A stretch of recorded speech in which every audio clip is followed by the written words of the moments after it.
and welcome again. Last time the topic was the science of justice, with specific reference to an essay of that name by famed philosopher Lysander Spooner. I hope that all who saw that video have since accessed that essay from either the Voluntarist Academy website or other sources from which it is available. It is downloadable in written form from the VA site, and reading while listening is an aid to memorizing the core principles and statements. Having defined a concept of natural justice, a discussion is needed about how to administer justice in the real world. And for this, we turn to the philosophy of law, which is essential if we are going to define what type of laws are acceptable to the community. For the basis of this talk, I'm indebted to Professor Nick James of Bond University, Queensland, and I commend his series of talks to those seeking a primary understanding of the main schools of thought on this topic. Links are in the comments box. There are 5 short talks titled Introduction to Jurisprudence, and we'll be looking at the second and third of these in précis form. The 4th and 5th in the series are really developments of the concept of legal positivism, the subject of video 3 in that series, to which I'll refer later. Professor James defines 4 main schools of thought around jurisprudence, or the philosophy of law. These are 1. Natural law theory, 2. Legal positivism, 3. Economic analysis of law, and 4. Critical legal theory. Let's deal with these in turn. Natural law theory, as intimated in Spooner's essay and many of my talks, is the oldest of these. It sees law as a set of rules that reflect and enforce a set of higher principles, which can be defined as God's laws, laws of nature, or simply as objective principles of morality and justice. This school states that these rules are discoverable by reason and are superior to laws created by a state.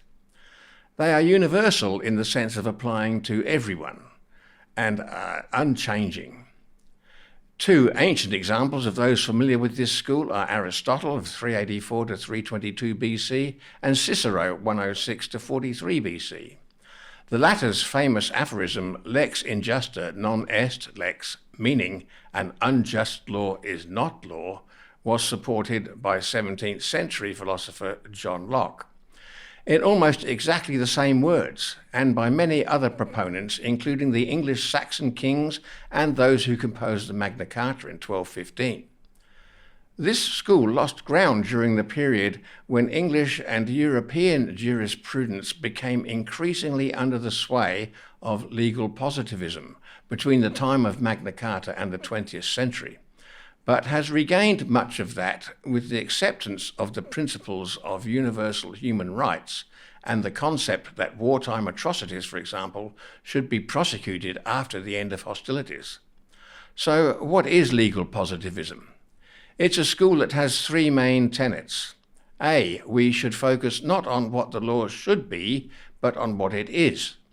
B, law is created by human beings and is therefore a social contract. This is termed the social thesis. C, there is no necessary connection between law and morality. This is termed the separation thesis. Here are some of those who have promoted the concept of legal positivism. Pause the video and read the comments made by each. Some may be surprised to find John Locke, one of the foremost protagonists of individual rights, making the statement seen here. But is it really contradictory to the concept of individual liberty? If we ask the question, what or who constitutes the sovereign or supreme government, we leave open the option that it allows for the individual to fulfill that role, as exemplified in Locke's more famous statement, every man has in his person his own property, and that belongs to him and no other. Or, being all equal and independent, no one ought to harm another in his life, health, liberty, or possessions. But moving on, here we see Jeremy Bentham differentiating between the roles of the expositors of law and the censors of it. Again, the question here might be, why should the opinions of the expositors of law exercise any precedence over those of the censors or critics? From whence comes such authority? What is the objective test to determine whether either view is correct or both either wholly or partially incorrect?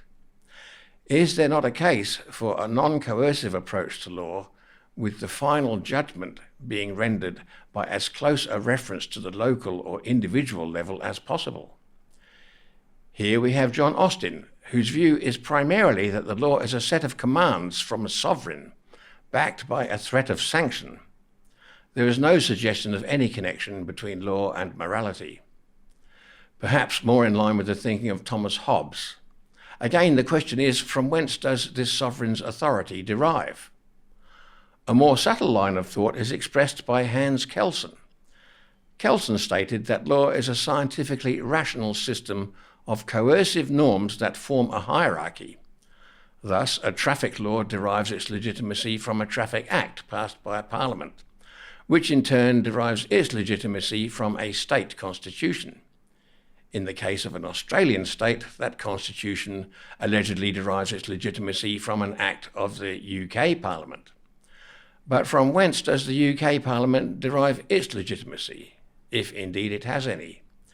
In Kelsen's analysis, he found that ultimately everything depended on what he termed the Grundnorm, which he said varied from jurisdiction to jurisdiction and was often based on a non-legal concept, perhaps political, social or cultural mores, like customs. H.L.A. Hart lived entirely within the 20th century, 1907 to 92, and devised a system of classifying laws into primary and secondary legal rules, supported by an ultimate rule of recognition.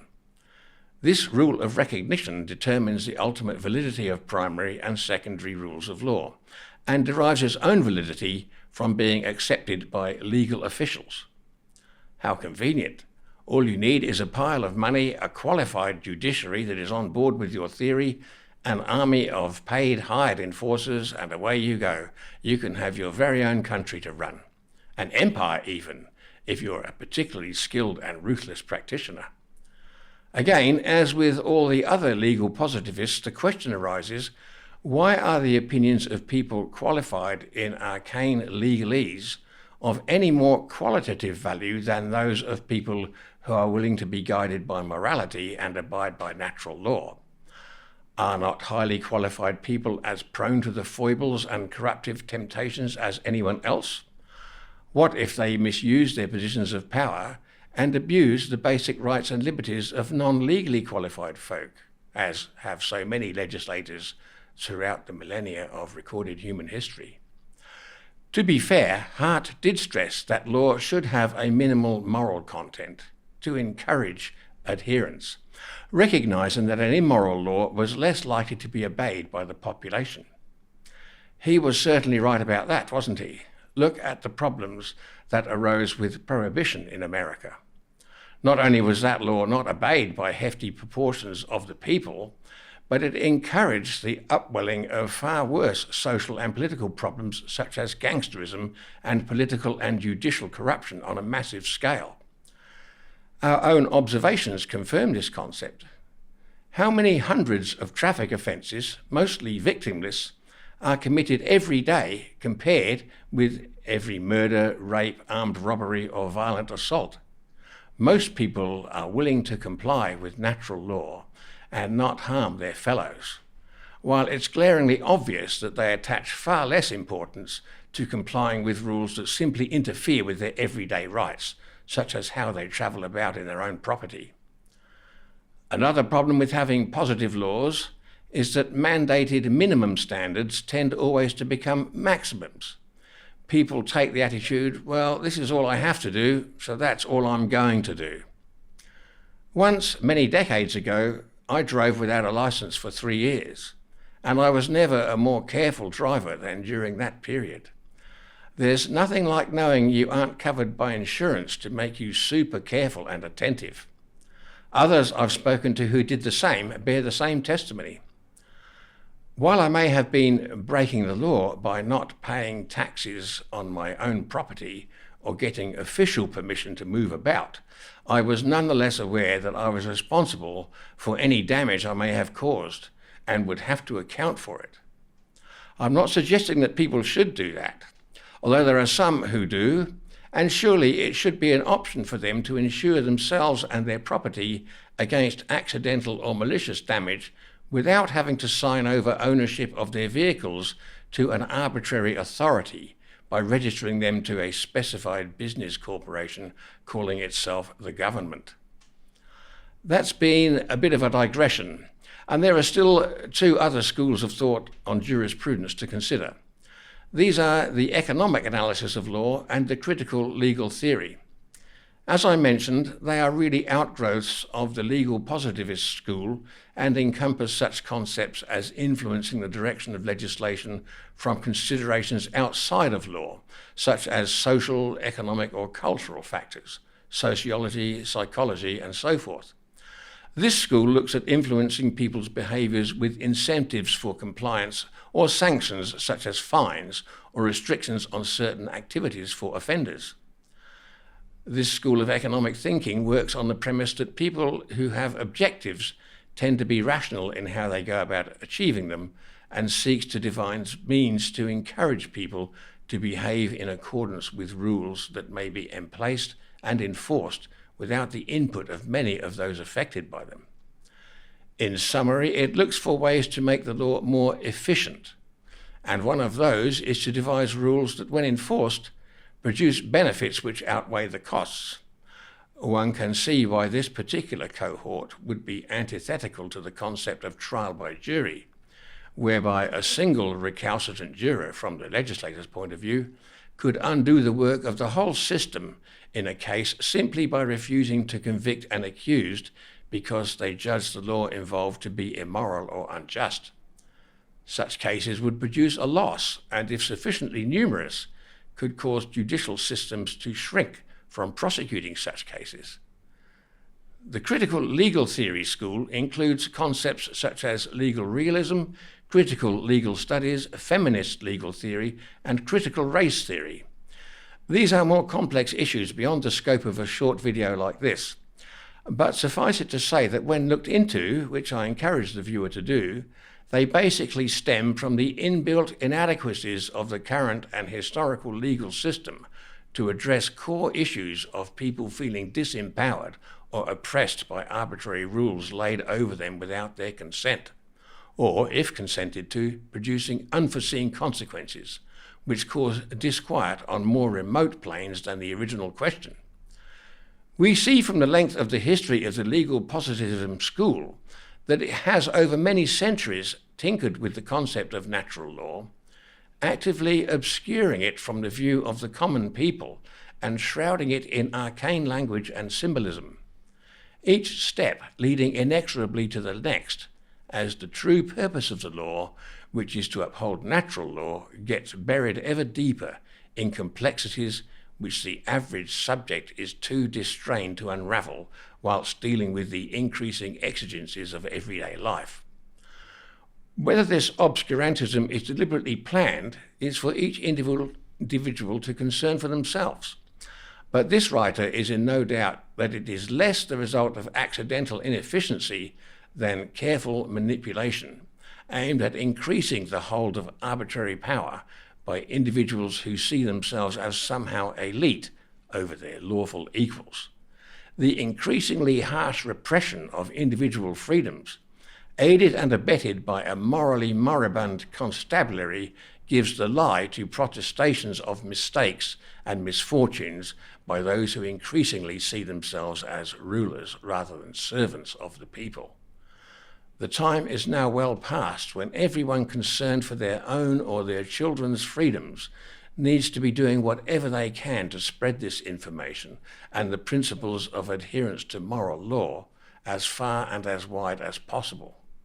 Form groups to campaign for the introduction of proper trial by jury courts. That is the fastest way to regaining control over lawless governments. Write to MPs, public servants, police commissioners, etc.